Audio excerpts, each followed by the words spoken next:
नमस्कार, मी विशाल परदेशी. दुपारच्या बातम्यांमध्ये आपलं सगळ्यांचं स्वागत. सुरुवात करूयात मुंबईतल्या वरळीमधल्या बीडीडी चाळीच्या ब्रेकिंग न्यूजने. वरळी बीडीडी पुनर्विकासामध्ये मोठा भ्रष्टाचार झालाय. वरळी जांभुरी मैदान इथल्या कामगार कल्याण केंद्र आणि सार्वजनिक बांधकाम विभागातील कार्यालयात अनेक अनधिकृत रूम्स एका रात्रीत बनवण्यात आल्यात. त्याला स्थानिक आमदार आदित्य ठाकरे आणि सुनील शिंदे यांचा आशीर्वाद आहे आणि या अनधिकृत रूम्स पात्र करण्याचं हे षडयंत्र सुरू आहे. मनसेचा हा गंभीर आरोप आहे. मनसेने आरोप केला आणि हे अनधिकृत रूम्स तोडण्यात आले नाहीत तर मनसे हातोडा चालवणार असल्याचा इशारा देखील देण्यात आला.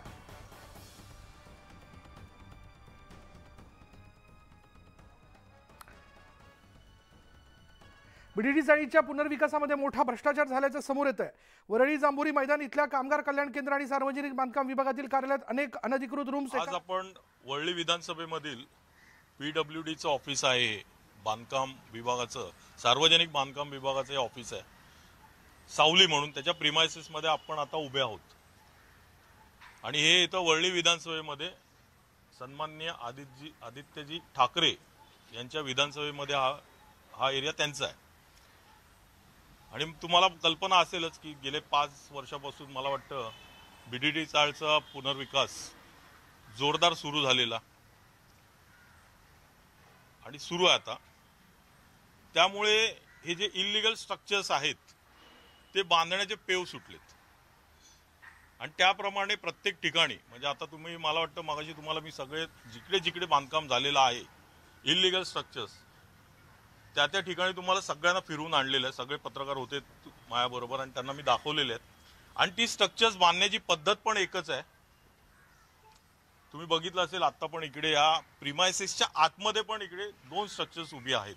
आणि ती झाली आहेत कधी, ज्यावेळेला डिक्लेअर झालं की इकडे आता डेव्हलपमेंट होणार आहे, त्याच्यानंतर ह्या इल्लीगल स्ट्रक्चर बांधण्याचा जोरदार सुरुवात झाली.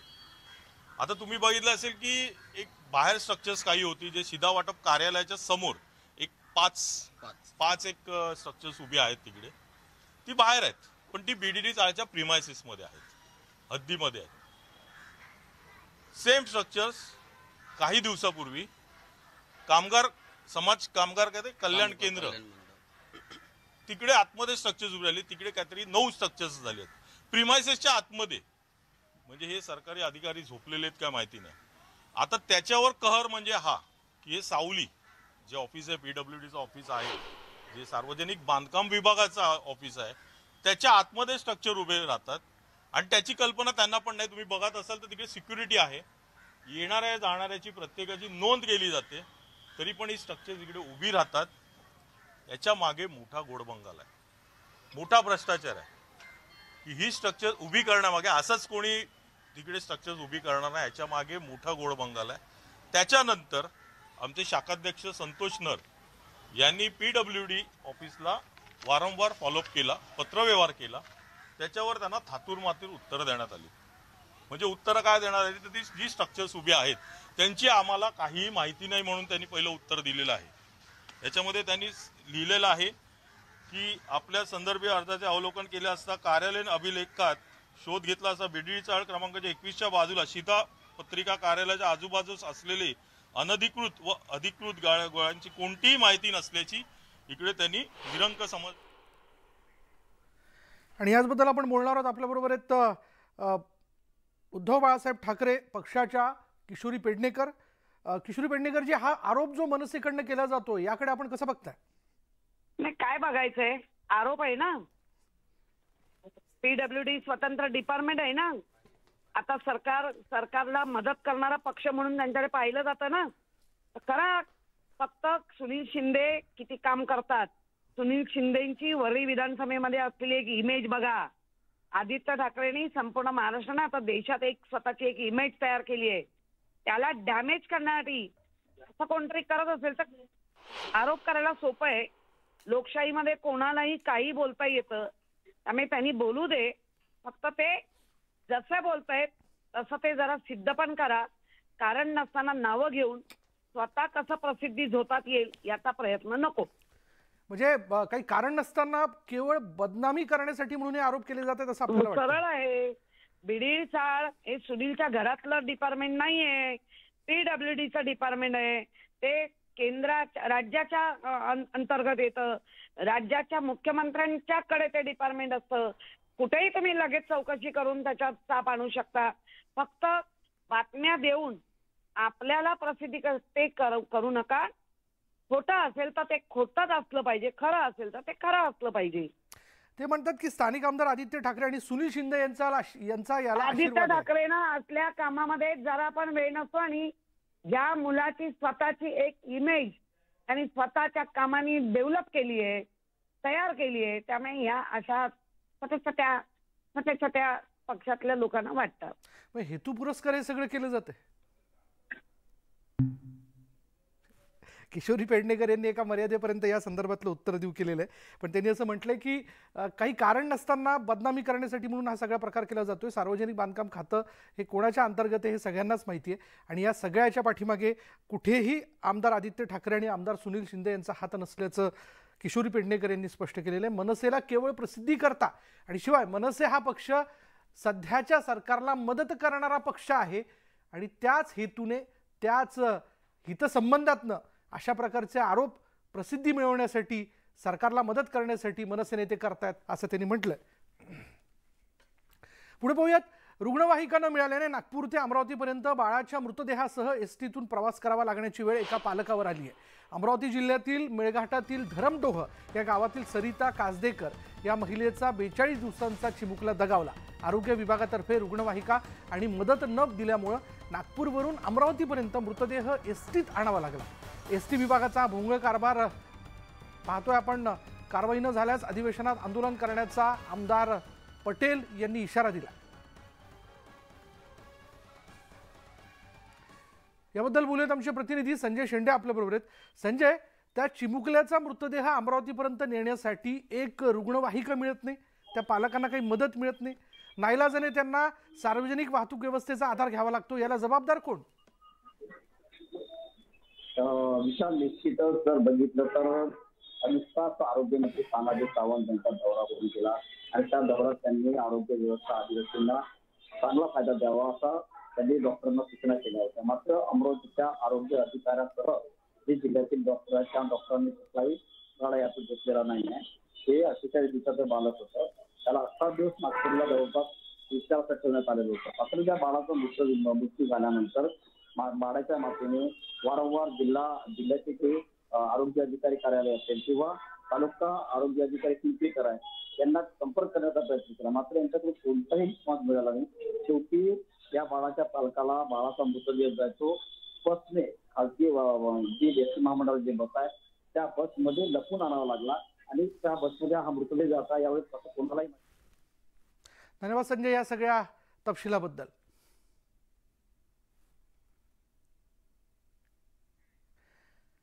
आणि यानंतर बघूयात. बुलढाणा जिल्ह्यात एका मृतदेहानं धर्मच बदलला असं म्हटलं तर वावगं ठरणार नाही.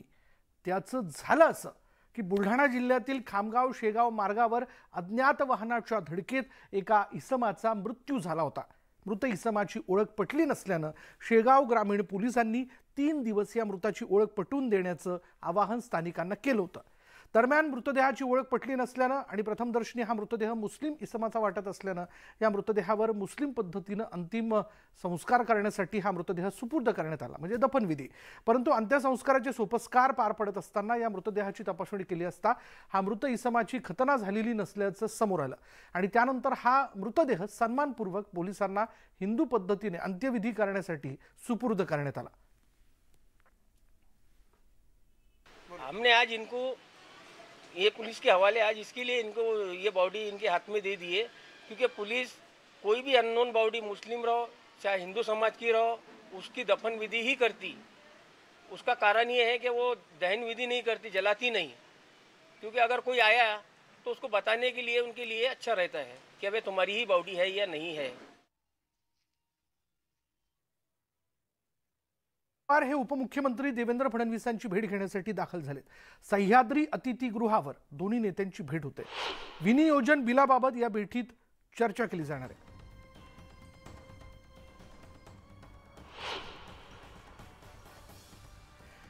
विनियोजन आता येणाऱ्या कालावधीत आपण बघतोय नागपूरचं अधिवेशन सुरू होतं, ज्यामध्ये विनियोजन बिलाच्या संदर्भात सगळ्या घडामोडी घडतील आणि त्याच विनियोजन बिलाच्या विषयाला घेऊन अजित पवारांनी उपमुख्यमंत्री देवेंद्र फडणवीस यांची भेट घेतल्याचं आपल्याला कळत आहे।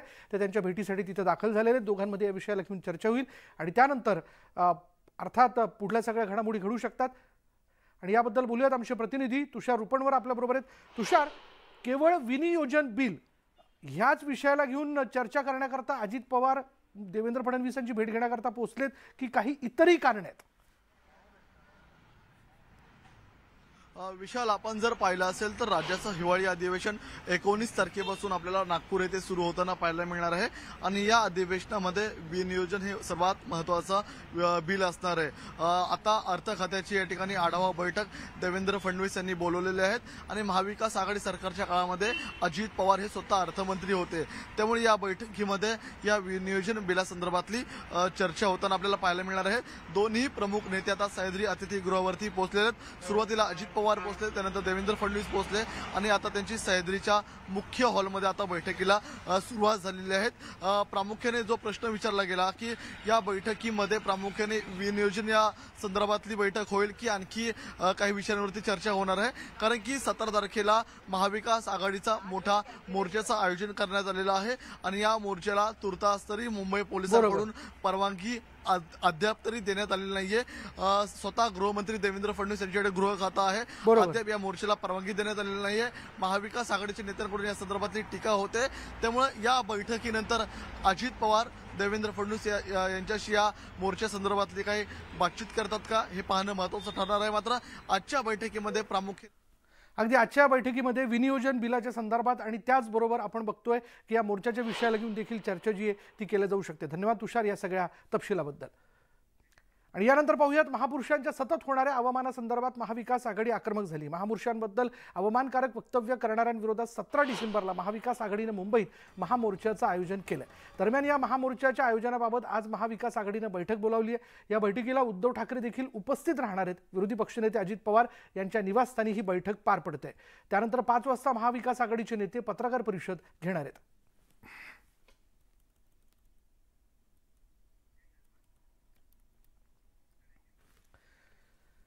महाविकास आघाडीची 17 तारखेच्या महामोर्चासाठी जोरदार तयारी सुरू आहे। मात्र दुसरीकडे या मोर्चाला मुंबई पोलिसांकडून परवानगी मिळालेली नाही। महाविकास आघाडी सरकारकडून मुंबई पोलिसांना अर्ज देण्यात आलेत, मात्र अद्यापही मुंबई पोलिसांनी महाविकास आघाडीच्या मोर्चासाठी परवानगी दिली नाहीये। आज मुंबई पोलीस आयुक्तांची बैठक आहे। दरम्यान या बैठकीनंतर मोर्चा संदर्भातला अंतिम निर्णय घेतला जाणार आहे।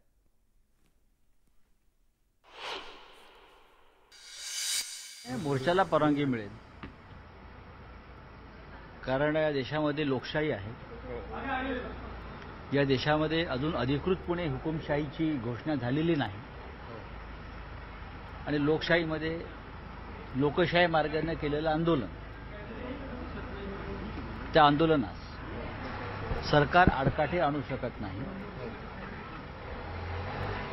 राहुल गांधी भारत जोडो यात्रा काढतायत, देशभरात फिरतायत, तो एक मोर्चाच आहे। आता पोलीस परमिशन देत नाही आणि पोलीस परमिशन देत नाही की गृह मंत्रालयाने सांगितलेलं आहे, आणि जर पोलिसांनी परमिशन देत नसतील तर गृह मंत्रालयाने त्याच्यामध्ये हस्तक्षेप करायला पाहिजे आणि सांगितलं पाहिजे की लोकशाही आहे, सगळेच लोक मोर्चा काढतात, त्या मोर्चाची परवानगी त्यांनी दिली पाहिजे। अनेक मोर्चे गेलेत ना, त्यामुळे त्यांनी याच्यामध्ये लक्ष घालावं आणि मला असं वाटतं की पोलिसांना परवानगी द्यावीच लागेल आणि नाही दिली तर ठीक आहे, अटका होतील, पण लोक मोर्चाला निश्चितपणे जाणार। लोकशाही मार्गाने मोर्चा काढण्याचा त्यांना अधिकार आहे, परवानगी मागण्याचा आम्हाला अधिकार आहे, नाकारायची द्यायची तो त्यांचा अधिकार आहे, पण आम्ही मोर्चा काढणार, आम्ही त्याच्यामध्ये सहभागी होणार। आमच्या महाराष्ट्राच्या अस्मितेलाच घाला घालण्याचा प्रयत्न, आमच्या दैवतालाच कुठंतरी बेतालप्रमाणे वक्तव्य करण्याचा प्रयत्न झालेला आहे। पुढे बघूयात, महाविकास आघाडीचा मोर्चा जर हायकोर्टाने आखून दिलेल्या निर्देशाच्या चौकटीत असेल तर पोलीस त्या मोर्चाला नक्की परवानगी देतील, अशी प्रतिक्रिया सुधीर मुनगंटीवारांनी दिली आहे। मुंबईत कोणत्या रस्त्यावर मोर्चा काढावा, आता यांनी जो मोर्चा निश्चित केला आहे तो जर हायकोर्टाच्या आदेशाच्या चौकटीत असेल तर सरकार कोणाचंही असो, पोलीस हे कोण्या राज्यकर्ते पक्षाचे असू शकत नाही, ते परवानगी 1,00,000% देईल. पण मगा यांनी कोणत्या रस्त्यावर परवानगी मागितली? आता हायकोर्टाच्या आदेशाचं उल्लंघन करायचा अधिकार तर कोणालाही आहे. तो हायकोर्टाला ऐकायचंच नाही असं जर कोणी ठरवायचं असेल तर ते ठरवता येईल. हायकोर्ट त्याच्या संदर्भात कंटेम्प्ट घेऊन काय करायचं ते हायकोर्ट ठरवेल. मोर्चाला परवानगी देणं हा सरकारचा भाग नसून पोलीस यंत्रणा त्या ठिकाणी असणाऱ्या परिस्थितीवर आणि सर्व गोष्टींचा विचार करता परवानगी देत असते. आणि जर त्याच्यात अडचणी आल्या, काही वादविवाद निर्माण झाले तर सरकार बघत असतं. मला वाटत नाही मुद्दामहून परवानगी या ठिकाणी पोलीस अडवतील. पोलीस त्यांच्या स्तरावर निर्णय घेत असतात. परंतु आतापर्यंत त्यांचं सरकार असताना अनेकदा परवानग्या नाकारल्या आहेत, जागा बदलल्या आहेत, मोर्चे अडवलेले आहेत. शेकडोच्या संख्येने अशा गोष्टी सांगता येतील.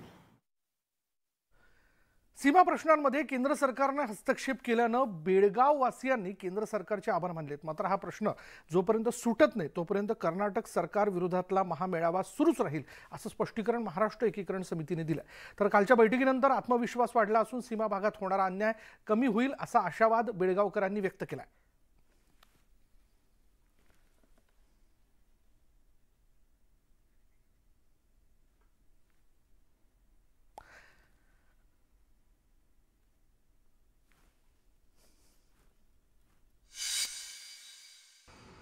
जरी काल कर्नाटकचे मुख्यमंत्री आणि राज्याचे मुख्यमंत्री भेटले असले तरी सुद्धा सीमा भागात तणाव आहे. महाराष्ट्राचा ज्या पद्धतीने त्यांना अवमान केला हा प्रश्न जिवंत आहे. ठीक आहे, आम्ही फार टोकाची भूमिका घेणार नाही, आम्ही पाहू काय होतं ते, पण तो सुद्धा प्रश्न लोकांसमोर येणं गरजेचं आहे. आता आपला जो आहे तो आज 15-16 वर्षापासून आज जास्त झाले असतील सुप्रीम कोर्टामध्ये हा प्रश्न आहे. त्यांनी हेही सांगितले की कमिटी वगैरे करता, ठीक आहे, आनंद आहे. त्यापेक्षा तर त्यांनी जर खोलात जाऊन जर अभ्यास केला ह्या सगळ्या गोष्टीचा, बेळगाव, कारवार, इतर, आणि त्याच्यामध्ये जर काही निर्णयात्मक भूमिकेला जर केंद्र सरकार आलं आणि तशी काहीतरी तडजोड जर कोर्टाच्या बाहेर सुद्धा ते करू शकत असतील तर तो सुद्धा प्रयत्न त्यांनी करायला पाहिजे. सध्या बेळगाव, कारवारच्या भागामध्ये जो अन्याय होतोय तो अन्याय तर थांबवायला पाहिजे. कारण नसताना कर्नाटकच्या मुख्यमंत्र्यांनी हा वाद निर्माण त्या ठिकाणी केला आणि त्यांनी तशा प्रकारची वक्तव्य केली नसती तर हे मुद्देच पुढे आले नसते आणि वातावरण पण खराब झालं नसतं. गाड्या ज्या काही फोडल्या तोडल्या किंवा काळं फासलं किंवा काही मराठी भाषिकांना त्रास झाला तो पण त्रास झाला नसता. एक गोष्ट प्रकर्षाने पाहिली गेली पाहिजे की ह्याच्यातून कर्नाटक सरकारनी पण समंजस भूमिका घेतली पाहिजे आणि राज्य सरकारनी पण त्याच्यामध्ये म्हणजे अग्रेसिव्ह भूमिका त्या ठिकाणी घेतली पाहिजे. यानंतर बघूयात राज्याचे पाणी पुरवठा व स्वच्छता मंत्री गुलाबराव पाटील यांनी सुरेश जैन यांची आज भेट घेतल्याचं आपण पण त्यापूर्वी एक महत्त्वाची बातमी अशी की सीमा वादावर खासदार उदयनराजे भोसलेंनी भाजपला घरचा आहेर दिलाय. उदयनराजेंना अमित शहांची मध्यस्थी मान्य नाही. महाराष्ट्र कर्नाटक सीमा प्रश्नाबाबत पंतप्रधानांनी लक्ष घालणं गरजेचं आहे असं त्यांनी सांगितलं. भाषावार रचना होणं अपेक्षित होतं पण तसं झालं नाही. सीमा वादावर महाजन समिती बसवली, त्याला जमलं नाही आणि त्यांची कुवत नव्हती किंवा त्यांची इच्छाशक्ती नव्हती. तुमच्या राजकारणामुळे सीमावर्ती भागातील लोकांची प्रगती खुंटते आणि यामध्ये पंतप्रधानांनी मध्यस्थी करणं गरजेचं होतं असं मत त्यांनी व्यक्त केलं.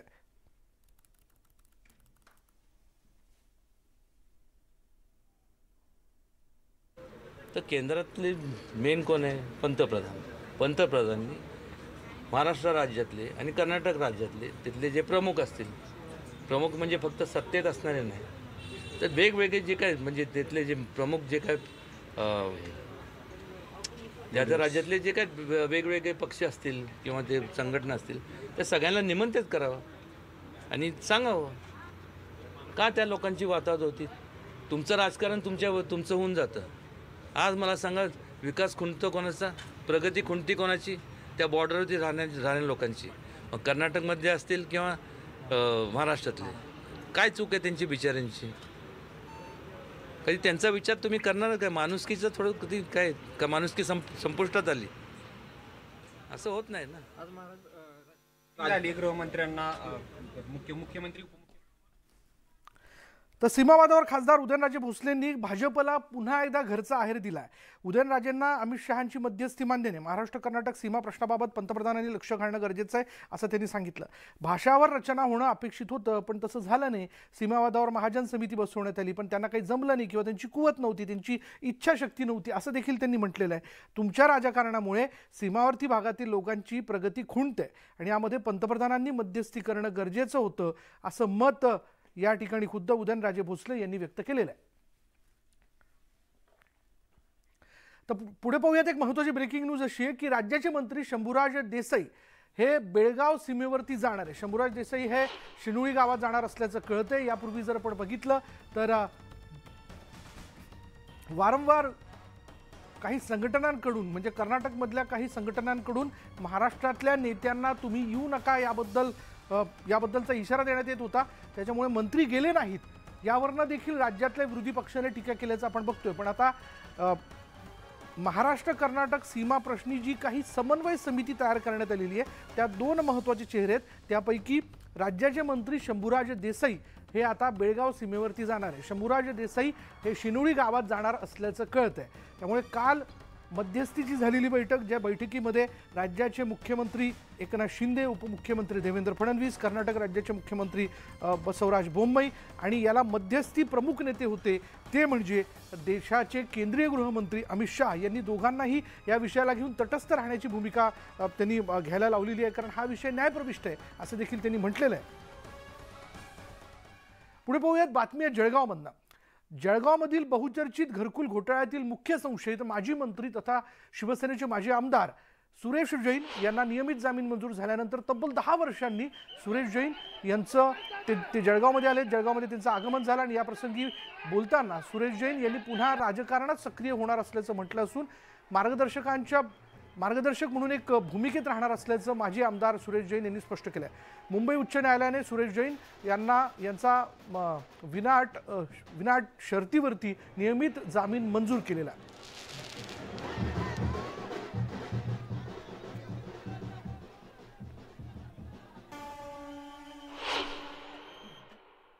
माझं स्वतःची इच्छा अशी आहे की राजकारणाच्या व्यतिरिक्त राहून आशीर्वाद देण्याचं काम करायचं, सल्ला देण्याचं काम करायचं, हा प्रामुख्याने माझा दृष्टिकोन राहील. परंतु बघूया आता सगळं अशोक आहे, आपली सगळी मंडळी आहे, सगळ्यांची चर्चा करू, नितीन आहे, सगळ्यांची चर्चा करू आणि त्याच्यानंतर पुढचं ठरवू. आणि यानंतर इथे वेळ झाली का ब्रेकची. ब्रेक घेऊयात. पहा फक्त न्यूज 18 लोकमत.